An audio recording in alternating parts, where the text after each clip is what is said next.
గౌరవ irrigation minister గారు సభలో ఉన్నారు కాబట్టి నా నియోజకవర్గంలో దాదాపు కల్వెల ప్రాజెక్ట్ అని నా పక్క నియోజకవర్గమైన మానకొండూరులో ప్రాజెక్ట్ ఉన్నప్పటికీ ఆ దానికి కింద నా నియోజకవర్గం సంబంధించిన వీణవంక మండల్ జమికుంట మండల్కి దాదాపు 5-6 వేల ఎకరాలకి నీళ్ళు వచ్చే ప్రాజెక్ట్.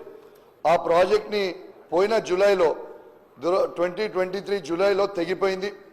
ఆ తెగిపోయిన తర్వాత ఆ రోజు కలెక్టర్ గారిని రిక్వెస్ట్ చేసి ఎంబడబడి ఆ రోజు డిపిఆర్ వేసి 70 crores డిపిఆర్ కేసి ఆ డిపార్ట్మెంట్కి వచ్చింది. దయచేసి ఇరిగేషన్ మినిస్టర్ గారిని రిక్వెస్ట్ చేస్తా ఉన్నాను, అన్ని నియోజకవర్గాలకి 100 కోట్ల రూపాయలు మీరు ఇస్తున్నట్టు చెప్తా ఉన్నారు. దయచేసి మా నియోజకవర్గానికి కూడా ఖచ్చితంగా ఆ 70 కోట్ల రూపాయలతోని శాంక్షన్ చేసి ఆ కల్వెల ప్రాజెక్ట్ ఇస్తే రైతులందరికీ కూడా లాభం అవుతుందని మీ ద్వారా గౌరవ మంత్రి గారిని కోరుకుంటూ సెలవు తీసుకుంటా ఉన్నాను. Thank you very much. గౌరవ పాయల్ శంకర్ గారు 1 minute లో కంప్లీట్. సార్ ఒకటే మంత్రి గారికి సార్ ధన్యవాదాలు సార్. ఒకటే నిమిషం మంత్రి గారికి ప్రత్యేకంగా మీ ద్వారా విజ్ఞప్తి సార్. నా ఆదిలాబాదులో 90% కోటా చెనాక అనే ప్రాజెక్టుకు 90% నిధులు 15,600 కోట్లు ఖర్చు పెట్టి అది చివరి దశలో ఉన్నది. నేను మొదటి సమావేశంలోనే మంత్రి గారికి విజ్ఞప్తి చేసిన